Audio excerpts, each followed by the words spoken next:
Hey buddies, welcome to AmassGames. My name is Simon and today I'm bringing the top 10 games to solo. These are board games that you can play by yourself. You can play them solitaire or solo as it's generally called on here. And yes, these are particularly ranked in order. So I'll start off at number 10, a game that I've played many times. 51 times I've played, not necessarily solo, I have played multiplayer, but most frequently I've played it solo, partially because there's a challenge. And there's at least 20 challenges on the forum under organised play, of which I have been the designer of, I think, of 4 of them. People have very much enjoyed them, and I've learned a lot about board game design from that, about trying to get the highest points possible in this game, Fields of Arla. Now, it has a high rank, obviously overall 66 for strategy, 45. A highly rated game, one of 25 Uwe Rosenberg games I've played. By all means, check out the playlist, of course, including top 10s, to see what my opinion is of all the other games by him and many other games, including obviously how to set up, play and review, family weight games, other games such as cooperative, flip and write, roll and write, other games that Uwe Rosenberg has done. Aside from that, please, of course, share, subscribe, like, and of course, via the description and comments, you can support via Patreon, and of course, follow via Instagram, over 2,200 photos. Up next, Crown of Amara, a game I've mainly played, I believe, multiplayer. I very much like the promos as well. And yes, I have played this solo. Again, you're trying to get the highest score against the person who you're up against. I forgot the person's name. She's a woman's name, and you're trying to beat her score based on certain positions around the track. It's not easy. I think I may have done the first couple of them, but not all of them. But it's an enjoyable experience. I think I generally do prefer multiplayer, but equally it's a fun game, especially when you're trying to figure out and maybe get used to various different cards. And it's a nice, enjoyable experience. Up next, number 8, Cartographers. This time round, I've put in the mini expansion. I think I prefer it slightly more. Obviously, I do have an 8 out of 10 rating. The other game I give an 8 as well. I think Cartographers alone has a slightly higher rating. Of course, I've played it 7 times with this mini expansion. And yes, I played this way ahead of becoming a massively popular game. I got it a couple of years ago, 2019. It went big 2020. And yes, I highly rate the game very much. And yes, I got those mini expansions because this came directly from the publisher. Okay, from their websites. So up next, Clever Cubes. Now, this is a game I've played solo. It's the only of the 3 I've played solo, and it's an enjoyable game. I don't believe I've done a playthrough yet solo, which I look forward to bringing to you. It's very quick solo, in fact. That's really nice about it. It takes, I think, 5-10 minutes, I think it felt. Felt too quick, but very much enjoyed it, and I highly recommend it. This dice roll and write game by Wolfgang Warsch. And of course, the video, of course, my reviews on the channel too. Next up, again, I've chucked an expansion.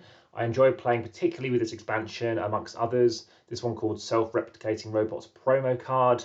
And yes, it allows you to do a bit more from your cards and from your engine in this particular game. The game itself takes me 40 minutes to play solo, which is much quicker than the multiplayer game. Yes, it's a blue card. It costs 7. It requires 2 science tags that states, which can be quite handy for other things. And yes, you reveal and place a space or building card here from your hand and place 2 resources on it, or double the resources on a card here.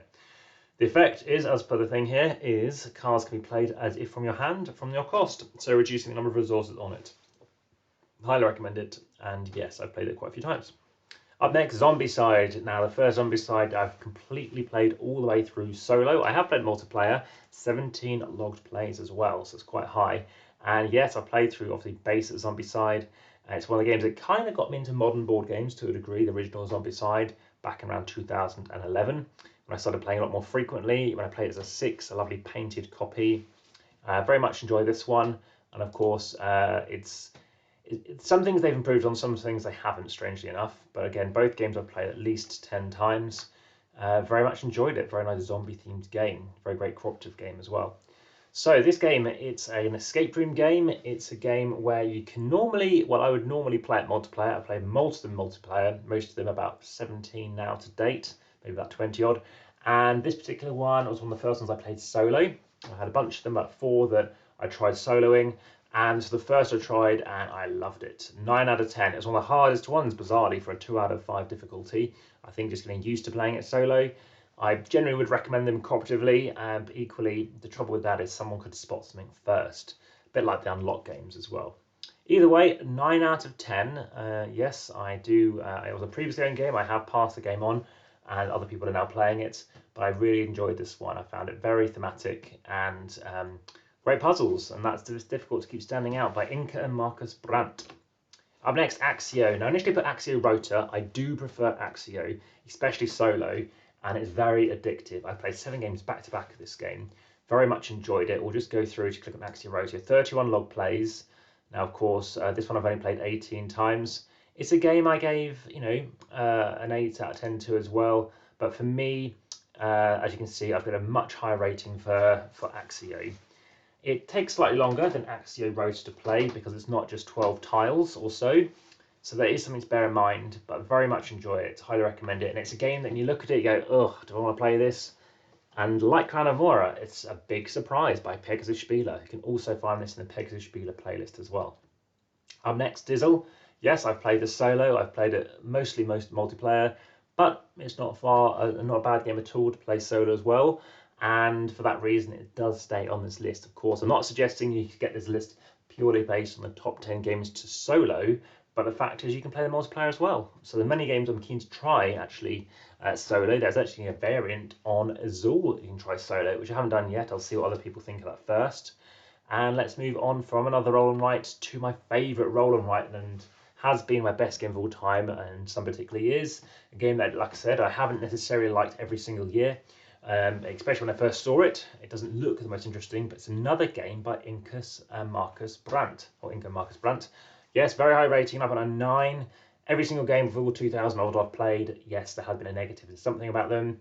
I've mentioned that one in this one, but the fact is, especially solo, it's really addictive just trying to get the highest score. You think it's possible, you know it's possible, but still it's very difficult to get somehow to get the right things you need at the right moment. And how on earth do you figure that out? The app is really addictive, very, very addictive. I know people actually have to uninstall it. So this has been my top 10 best soloable games, if that makes sense. So I hope you found it of interest. Let me know in the comments, and I look forward to bringing another video very soon.